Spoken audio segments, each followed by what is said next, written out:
नमस्कार दोस्तों।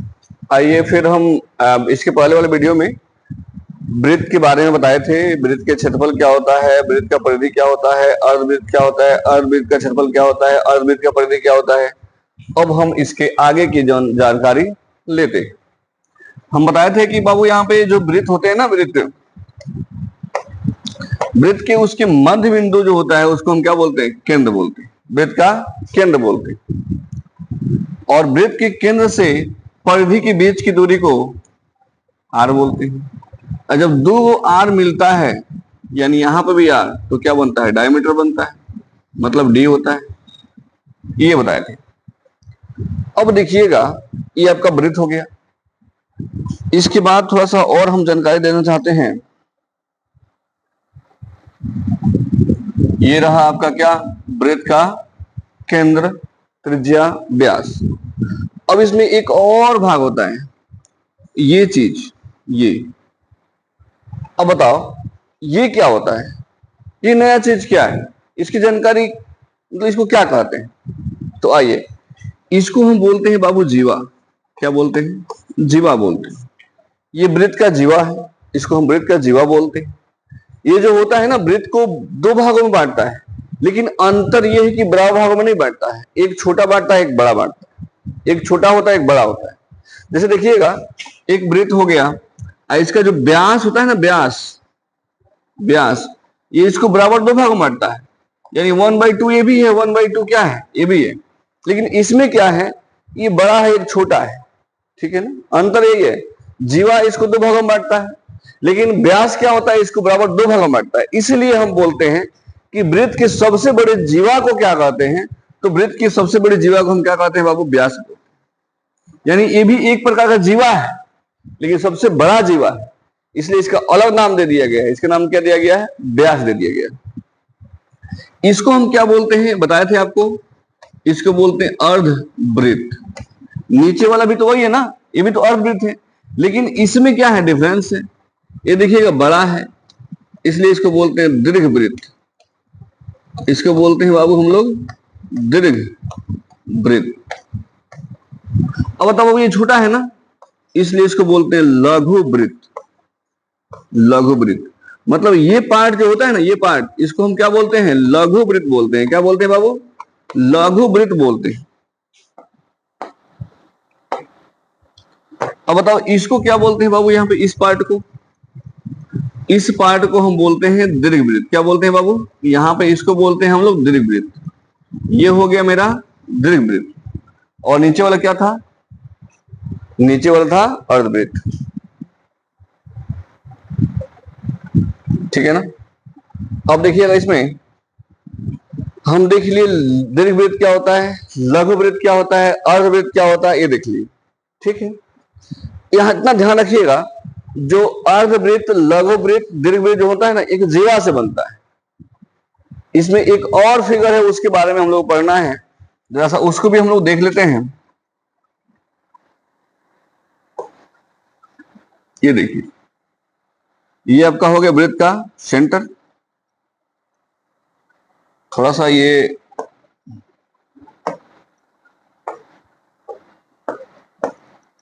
होता है सेंटर, वृत्त का सेंटर होता है। अब देखिएगा, ये क्या था? इन तीनों में अलग अलग फिगर दिखाई दे रहा है आपको। ये अर्धवृत्त है, ये दीर्घवृत्त है, लघुवृत्त है। अब बताओ ये क्या है? ये कौन सा फिगर है? इसको क्या बोलोगे? अलग नाम है, लेकिन ध्यान दो, ये जीवा से बना है, इसको बोलते हैं लघुवृत्त और दीर्घवृत्त। लेकिन ये देखिए किससे बना है? ये बना है जीवा से, सॉरी त्रिज्या से। एक त्रिज्या यहां पे है, एक त्रिज्या यहां पे है, दो त्रिज्या है ना। यहां पे कोई थीटा बन रहा है, तो देखिएगा यहां पे भी कोई थीटा बन रहा है, तो इसको हम लिख सकते हैं कितना? 360 माइनस थीटा। यदि इसको हम थीटा मानते हैं तो नीचे वाला पीछे वाला क्या हो जाएगा? 360 माइनस थीटा। अब देखिएगा, तो इसको बोलते क्या है? तो ये त्रिज्या के द्वारा बना है, इसलिए इसको हम क्या बोलते हैं? इसको बोलते हैं दीर्घ। ये बड़ा है तो क्या लिखेंगे? दीर्घ। लेकिन क्या है? ये त्रिज्या खंड। क्या है बाबू? त्रिज्या खंड, त्रिज्या के द्वारा खंडित हुआ है इसलिए इसको क्या बोलते हैं, त्रिज्या खंड। ये क्या है, इसको बोलते हैं लघु। ये भी क्या है, ये भी एक प्रकार का त्रिज्या खंडी है। ठीक है, अंतर क्या है देख रहे हो, तीनों में, तीनों डायग्राम देखिए आराम से समझिए। ये भी बड़ा छोटा है लेकिन ये जीवा की तरह बना है इसलिए इसको बोलते हैं दीर्घवृत्त और लघुवृत्त। ये भी दोनों क्या है, आपस में बराबर है इसलिए इसको बोलते हैं अर्धवृत्त। और ये भी क्या है बाबू, तो ये भी आपका अर्धवृत्त ही है। और ये भी क्या है, ये क्या है आपका, तो यहाँ पे है आपका मतलब वृत्त ही है लेकिन ये त्रिज्या के द्वारा बना हुआ है इसलिए इसको बड़ा है तो दीर्घ त्रिज्या खंड, ये छोटा है तो लघु त्रिज्या खंड। बहुत ही आसान है। यदि इसको आप जान लेते हैं, यदि आप इसको जान गए हैं तो इसके बारे में थोड़ा सा और जानना होता है, तो आइए हम इसकी जानकारी थोड़ा सा क्या करते हैं और हम बढ़ाते हैं। चलिए अब देखिएगा, ये वृत्त हो गया, ये आपका वृत्त का निर्माण हम यहां से कर लेते हैं, वृत्त का निर्माण हम यहां से कर लेते हैं, हो गया। अब देखिए बाबू, इसमें तीन रेखाएं होती हैं, तीनों को समझते हैं। देखिए सबसे पहले एक रेखा यहां से, सॉरी इसको मत देखिए, चलिए एक रेखा का निर्माण करते हैं यहां पे ऐसे। अब बताओ, ये जो रेखा है वृत्त को स्पर्श किया है, टच किया है, छुआ है, नहीं छुआ है, इसको बोलते हैं अप्रतिच्छेदी, अप्रतिच्छेदी रेखा, अप्रतिच्छेदी रेखा। मतलब जब वृत्त को कहीं पे भी स्पर्श ना करे, टच ना करे, छुए नहीं, इसको हम क्या बोलते हैं, अप्रतिच्छेदी रेखा बोलते हैं। अब देखिएगा, एक आपको ये दिख रहा है, ये क्या कर रहा है, टच कर रहा है, छू रहा है, काट रहा है, दो जगह काट रहा है, एक यहां पे काट रहा है और एक यहां पे काट रहा है, तो इसको क्या बोलते हैं बाबू, इसको बोलते हैं प्रतिच्छेदी, प्रतिच्छेदी रेखा। क्या बोलते हैं बाबू यहाँ पे, प्रतिच्छेदी रेखा। देखिए बहुत आसान समझिएगा, इसको बोलते हैं प्रतिच्छेदी। जो वृत्त को दो भागों में काटे या उसको टच करे, छू दे, मतलब छेद दे दो जगह पे, इसको बोलते हैं प्रतिच्छेदी। इसको एक और नाम है, इसको बोलते हैं छेदक रेखा, छेदक रेखा। और एक और है जो वृत्त को ना किसी एक बिंदु पे क्या करता है, स्पर्श करता है।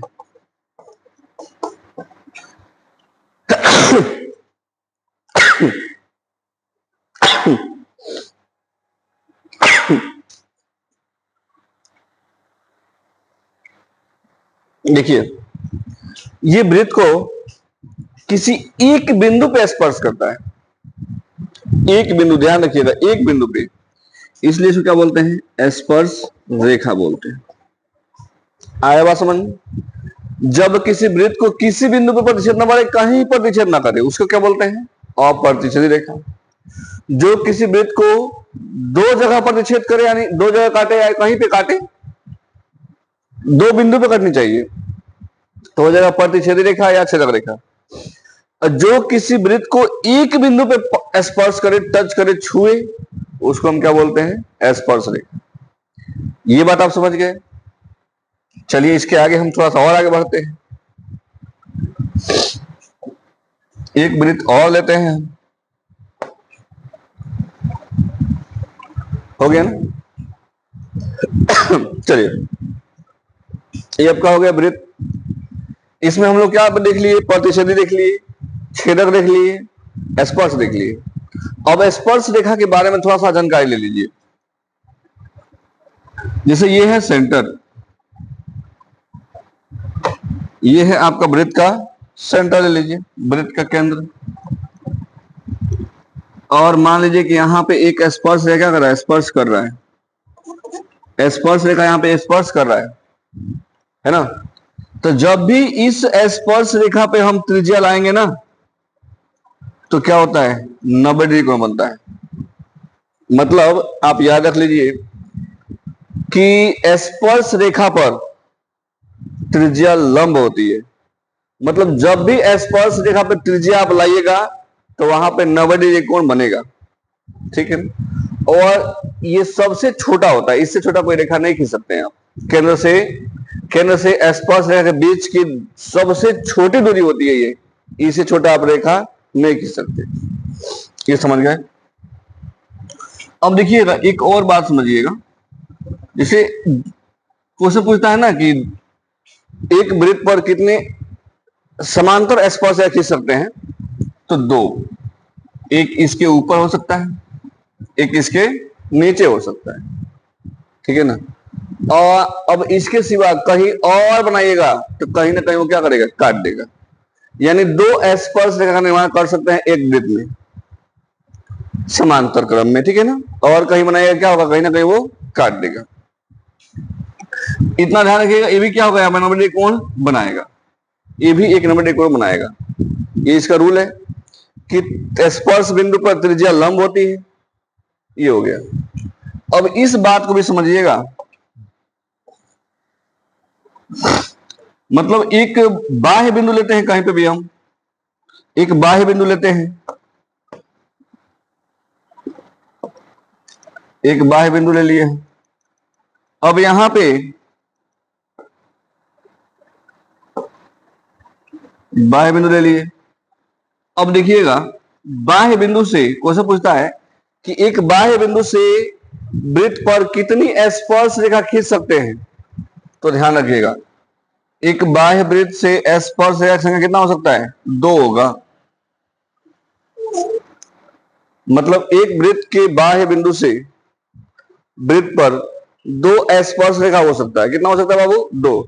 इसके सिवाय कहीं पे भी आप बनाइएगा तो कहीं ना कहीं क्या करेगा, ये टच कर देगा, इसको काट देगा, इसको छेद देगा, ये छेदक रेखा हो जाएगा, ये स्पर्श रेखा नहीं होगा। जब भी होगा तो स्पर्श रेखा संख्या कितना होगा, स्पर्श रेखा संख्या कितना होगा, 2 होगा। मतलब कह सकते हैं कि एक वृत्त के बाह्य बिंदु से स्पर्श कितनी स्पर्श रेखा खींच सकते हैं, तो 2 स्पर्श रेखा खींच सकते हैं, 2 से अधिक नहीं। इसको हम लोग सिद्ध भी करना होता है, इसको सिद्ध भी करना होता है। थोड़ा सा इसके बारे में और थोड़ा ध्यान कर लेते हैं। आइए, ये हो गया आपका। अब हम बताए हैं आपको कि स्पर्श रेखा जो होती है ना, स्पर्श बिंदु पे क्या होती है, लंब होती है। जो त्रिज्या होती है स्पर्श बिंदु पे क्या होती है, लंब होती है। ये भी देखिएगा, ये भी त्रिज्या है ना स्पर्श रेखा पे, तो क्या होगा, यहाँ पे लंब होगा।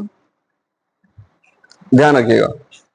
ये हो गया 90, ये हो गया 90। अब आपसे पूछेगा कि इन दोनों कोणों का योग क्या होगा बाबू, अब बताओ क्या होगा।